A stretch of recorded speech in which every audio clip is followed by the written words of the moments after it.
Baik, Assalamualaikum warahmatullahi wabarakatuh. Apa kabar teman-teman? Semoga selalu dalam keadaan sehat walafiat. Amin amin ya robbal alamin.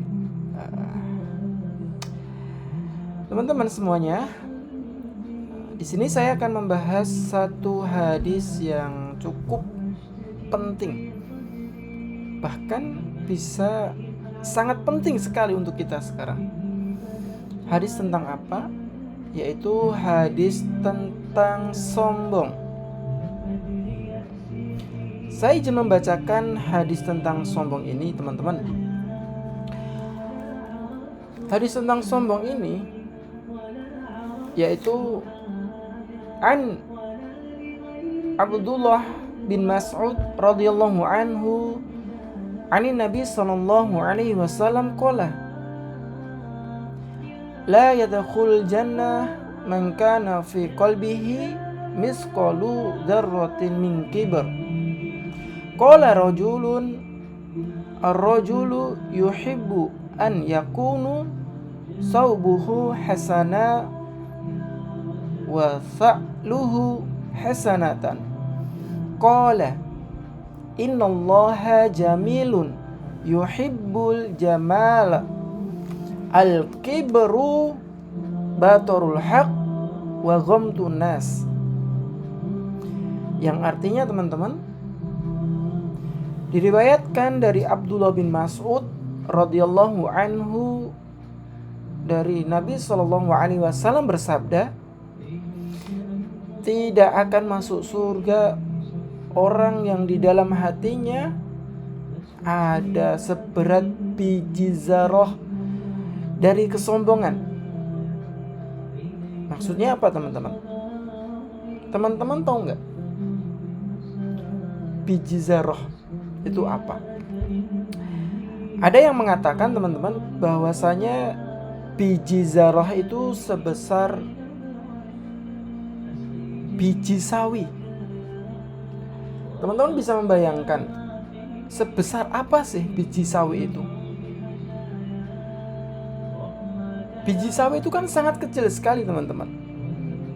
Di dalam hadis ini dikatakan barang siapa orang yang memiliki kesombongan di dalam hatinya sebesar biji sawi atau biji zarah kesombongan, maka itu termasuk orang yang sombong. Tetapi teman-teman, hadis ini melanjutkan. Salah seorang sahabat bertanya kepada Rasulullah SAW, sesungguhnya orang itu menyukai pakaian yang bagus atau yang indah dan sepatu atau sandal yang bagus. Apakah itu termasuk sombong ya Rasulullah? Rasulullah SAW menjawab, sesungguhnya Allah Maha Indah dan menyukai keindahan.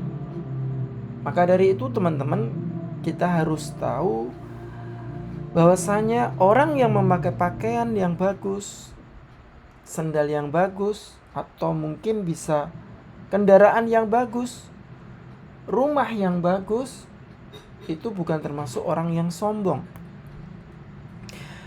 Tetapi kita harus tahu teman-teman, jangan sampai kita yang sudah mempunyai pakaian yang bagus, sepatu yang bagus, kendaraan yang bagus misalnya, atau rumah yang bagus, itu mengejek orang-orang yang ada di sekitar kita. Contohnya gimana? Contohnya seperti ini. Ketika kita mempunyai kendaraan yang bagus misalnya, sepeda motor atau mobil yang mewah, ketika kita melihat saudara kita atau tetangga atau orang yang lewat di sebelah kita memakai kendaraan yang lebih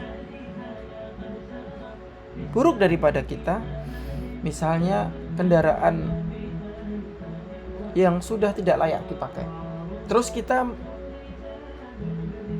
menyombongkan di dalam hati kita, zaman sekarang masih pakai kendaraan seperti itu, apa benar 2026 seperti itu? Nah, Itu teman-teman termasuk bagian dari sombong.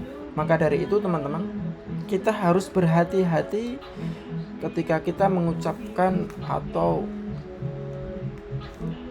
memberikan statement kepada seseorang. Jangan sampai kita termasuk orang yang sombong. Tetapi hadis itu tidak berhenti di situ teman-teman. Lanjutannya yaitu Rasulullah SAW menyampaikan, sedangkan sifat sombong adalah seseorang yang menolak kebenaran dan meremehkan orang lain. Ini sangat penting sekali teman-teman. Yang perlu kita garis bawahi yaitu sombong adalah menolak kebenaran dan meremehkan orang lain. Saya berikan analoginya teman-teman. Ketika hadis tadi mengatakan sifat sombong yaitu menolak kebenaran dan meremehkan orang lain. Saya berikan contoh atau analogi seperti ini teman-teman. Ada anak yang memberikan nasihat kepada orang tuanya. Pada waktu itu orang tuanya atau ayahnya sedang melihat atau menonton bola. Terus anaknya masih kecil. Anaknya masih kecil memberikan nasihat kepada ayahnya. Ayah, ini sudah malam ayah. Kenapa kok enggak sholat isya terlebih dahulu? Ayahnya terus bilang, kamu anak kecil tahu apa? Ayah ini yang sudah merasakan pahit manisnya kehidupan ini. Kamu anak kecil, ini apa ini? Iklan apa ini? Kamu anak kecil tahu apa? Nah itu teman-teman, itu sudah termasuk orang yang sombong. Karena apa? Anak tadi benar tidak ketika menyampaikan kepada ayahnya bahwasanya ayahnya diminta untuk sholat, tetapi ayahnya malah mengatakan anaknya demikian. Yang dikatakan anaknya itu sudah benar teman-teman. Tetapi seorang ayah tadi meremehkan anaknya yang masih kecil. Padahal anak yang masih kecil itu mengatakan sesuatu yang benar. Maka dari itu teman-teman, kita juga harus paham. Walaupun kebenaran itu datangnya dari anak kecil pun, maka kita wajib menerima kebenaran itu. Contoh yang lain teman-teman mungkin tahu ya, ada kisah dari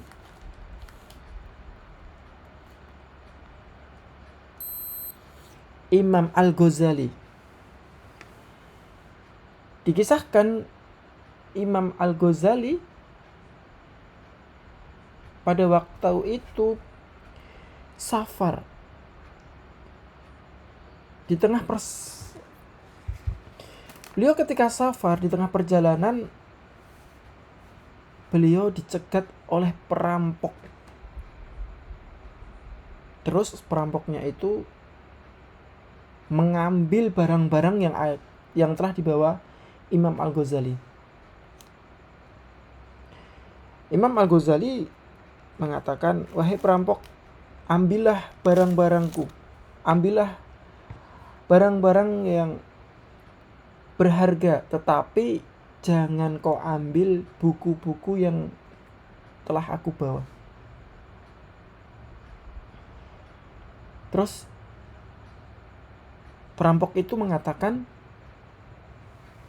bagaimana bisa engkau mengaku berilmu sedangkan kami telah merampas ilmumu itu, sehingga engkau tidak lagi memiliki ilmu. Yang dimaksud ilmu di sini yaitu buku-buku atau kitab-kitab yang telah dibawa Imam Al-Ghazali yang mau diambil oleh perampok itu. Dan seketika itu Imam Al-Ghazali mengatakan, sungguh ucapan perampok itu sangat menusuk kesadaranku. Ternyata Allah Subhanahu wa ta'ala menggerakkan lisan perampok itu untuk memberiku petunjuk. Nah, pesan apa yang bisa kita ambil teman-teman dari sini? Bahwasanya seorang perampok pun yang dia memberikan kebenaran, menyampaikan kebenaran, maka wajib untuk diterima. Nah, kesimpulannya teman-teman,